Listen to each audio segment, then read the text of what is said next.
This is a very important video, so if you want to know how to physically prepare for basic training, keep watching.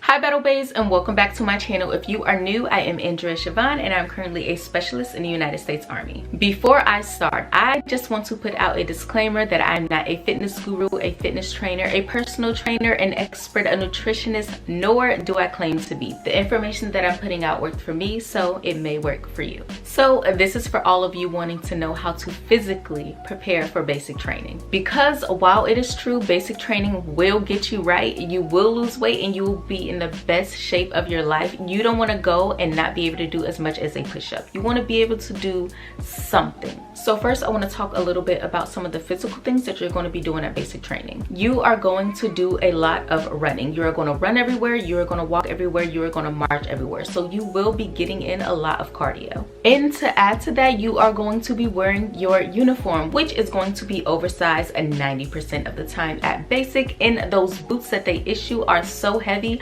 So that is going to be another 6 to 7 pounds in itself. And throw in your camel bag that is full of water and your weapon, because you will carry these things everywhere you go. You are talking about walking, running, and marching with a decent amount of extra weight on you. The front leaning breast is a position you may or may not be in a lot, and that is where you are in the push-up position, but you're holding it there.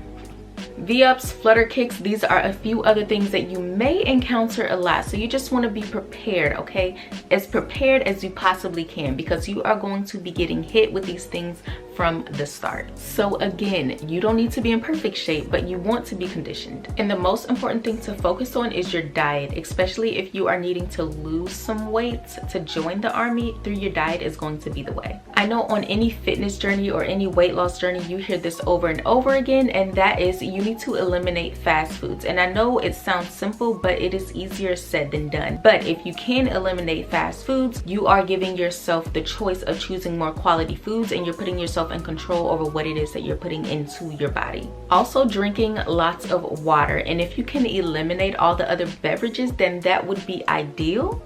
But I'm not going to sit here and tell you to do something that I can't do myself. Because if you follow me on Instagram, which you should be, you know that I love my kombucha and I love my Starbucks, but try to keep those things to a bare minimum. And while you are focusing on the types of food you're eating, also keep in mind the amount of food you're eating. Now, I'm not going to get into macros and counting calories here, because for starters, you don't need to worry about that just yet, because you should be more so focused on finding healthy, quality foods that you like and get adjusted and used to eating those type of foods. And you also want to be eating less calories than you're burning, which is being in a caloric deficit. And if you are not sure how many calories you are taking in a day, I recommend downloading the MyFitnessPal app. That way you can track your foods and get a good idea on your calorie intake each day. Now that we've addressed the diet, let's move on to push-ups. Now, one thing I've noticed is a lot of people struggle with push-ups in one or two ways, especially starting off. It's either they are doing it incorrectly, where they are not using the correct form, or they can't do any at all, which is nothing to be ashamed of. And now this is only my opinion, but I feel with the new PT test that T-push-up is making it easier to pass the push-up portion. So how do you get better at doing push-ups, or how do you learn how to do push-ups if you can't do any at all? My first tip is starting out on your knees. Even for males, if you struggle in the push-up area, do not brush these things off as girl push-ups or not a real push-up, because they are helpful. They actually work. A lot of people say that you're not really doing anything, they don't really help. That's a lie. They do help, and it's a perfect way to understand the mechanisms going into doing a push-up, as well as keeping the correct form. Doing the push-ups on your knees is helpful because you're building up those muscles that you've probably never used before, especially if you cannot do a push-up at all. And once you get better there, then you can move on and you can start doing regular push-ups with your body elevated off of the ground. If you can already do push-ups and you just want to be able to do more push-ups, you're going to have to do push-ups. Yes, so get down, drop, start doing push-ups. If you can't do any more, drop to your knees and keep pushing. muscle failure. Now on to sit-ups, and honestly there's no real tricks or tips on how to do sit-ups. It's just one of those things where practice makes perfect really applies. Now you can look up and do exercises that will work out your hip flexors, because that could help you a little bit, because when you are doing push-ups you are engaging your hip flexors, but honestly you're just gonna have to get down there and do some crunches and sit-ups. Now the next thing is running, and I feel like this is the portion that gives most people the most problems, me especially, because I hate running. You definitely want to make sure you are running prior to basic, and if you cannot run for 2 miles, try for 1. Even if you have to take walk breaks, get some runs in. I'm not referring to a brisk walk. I mean you need to be out there pushing yourself. You need to be outside running, pushing yourself, and you want to make sure your runs have some intensity in at least 1 mile. If you can push to that 2 mile, that's going to be even better, but if you can, at least a mile. And if you can manage, try adding a little bit of weight to your run, like that weighted vest or the little ankle weights that they have.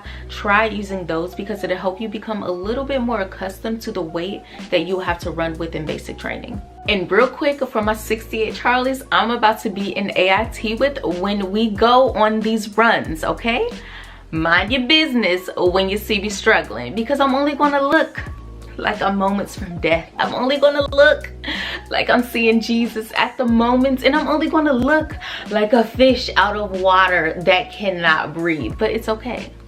Okay. I also wanted to add, with the new PT test approaching, getting in the gym and lifting some weights is highly recommended, because that sprint jack carry is no joke. Getting used to that hex bar is going to be a good idea as well, because a lot of people find it difficult to use for some reason. I know I do. It just feels so different than the straight bar, so getting in there, getting accustomed, getting used to it, that is a high recommendation as well. If you are a person who don't work out and you've never really done physical activity, to be honest, anything that you do is going to benefit you, because it's going to be better than what it is that you're doing now, even if it's only for 30 minutes a day. So I mentioned running earlier. For example, you don't have to run. Walk for 30 minutes a day. I'm telling you, just start doing something. You have to at least do something, even if you're doing it all wrong in the beginning.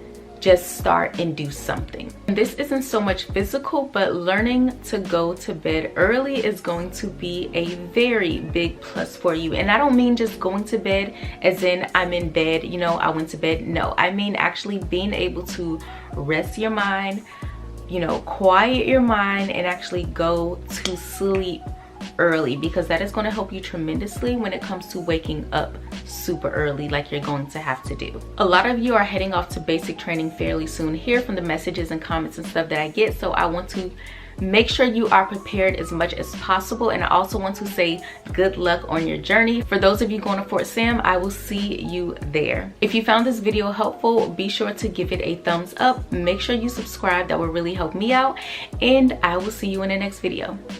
Bye.